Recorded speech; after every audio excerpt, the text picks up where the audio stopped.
Kerala story പറയുന്ന കഥ വീണ്ടും കേരളത്തിൽ ആവർത്തിക്കുന്നു എന്നുള്ളതാണ്. ആലപ്പുഴയിൽ ലവ് ജിഹാദിൻ്റെ പുതിയ പതിപ്പ്. ആലപ്പുഴ ഹരിപ്പാട് ചിങ്ങോലിയിൽ വിവാഹിതയായ ഹിന്ദു യുവതി ഭർത്താവറിയാതെ ഇസ്ലാം മതം സ്വീകരിച്ചു. തമിഴ്നാട് നാഗപട്ടണം തിരുവാവൂർ സ്വദേശി അമീർ ഫൈസലും ഒന്നിച്ച് ജീവിക്കാൻ ആഗ്രഹിക്കുന്നതായി പോലീസിനെ പെൺകുട്ടി അറിയിച്ചു എന്നാണ് വിവരം. ഭാര്യയെ തിരിച്ചു കിട്ടാൻ പോലീസിൻ്റെ സഹായം തേടിയിരിക്കുകയാണ് ഭർത്താവ് സൂരജ്.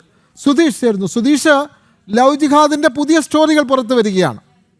വിവാഹിതയായ ഒരു സ്ത്രീ ഇസ്ലാം മതം സ്വീകരിക്കാൻ തയ്യാറാകുന്നു. ഇക്കാര്യം അതെ, ഭർത്താവ് അറിയാതെ മതം മാറ്റത്തിന് തയ്യാറാണ്, അതെ, വിധേയമാകുന്നു എന്നുള്ള വിവരം പുറത്തു വരികയാണ്.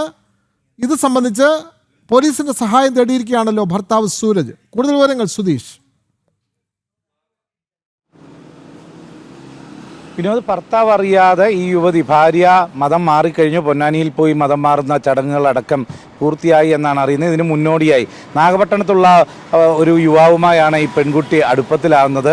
അമീർ ഫൈസൽ എന്ന യുവാവ്. ഈ അമീർ ഫൈസലിൻ്റെ ബന്ധുക്കളടക്കം മറ്റ് മതപണ്ഡിതരടക്കം ഈ പെൺകുട്ടിയുടെ വീട്ടിൽ ഹരിപ്പാട് ചിങ്ങോലിയിലുള്ള വീട്ടിലെത്തി അവിടെ പ്രാർത്ഥനയും മറ്റും നടത്തിയതിന് ശേഷമാണ് മതം മാറുന്ന ചടങ്ങ് നടന്നത്. അതിനുശേഷം ഈ പെൺകുട്ടിയെ അടക്കം നാഗപട്ടണത്തിലേക്ക് പോയിരുന്നു. അതിനുശേഷം ഭർത്താവ് ഭാര്യയെ തിരിച്ചു കിട്ടണമെന്നാവശ്യപ്പെട്ട് പോലീസിനെ സമീപിച്ചതിന് പിന്നാലെയാണ് നാഗപട്ടണത്ത് നിന്നും പെൺകുട്ടിയെ നാട്ടിലേക്ക് കൊണ്ടുവന്നത്. ഇപ്പോൾ നാട്ടിലുണ്ട് പെൺകുട്ടി, എന്നാൽ പെൺകുട്ടിയുടെ വീട്ടിൽ തന്നെയാണ് ഉള്ളത്.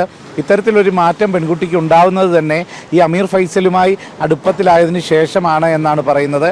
എന്തു തന്നെയായാലും വളരെ ആസൂത്രിതമായി പെൺകുട്ടിയെ മതം മാറ്റിയിരിക്കുന്നു എന്നതാണ് അറിയാൻ കഴിയുന്നത്. ഈ പെൺകുട്ടിയുടെ കുടുംബം ഇതിൻ്റെ പേരിൽ പണം കൈപ്പറ്റിയതായും ആക്ഷേപം ഉയരുന്നുണ്ട്.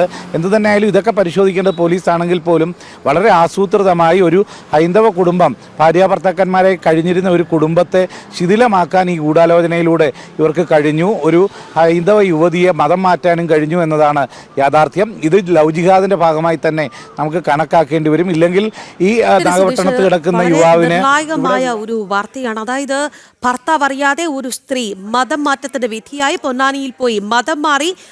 അതിന് പിന്നിൽ ഒരു യുവാവിന്റെ കരങ്ങളുണ്ട് എന്നുള്ളത് തന്നെയാണ്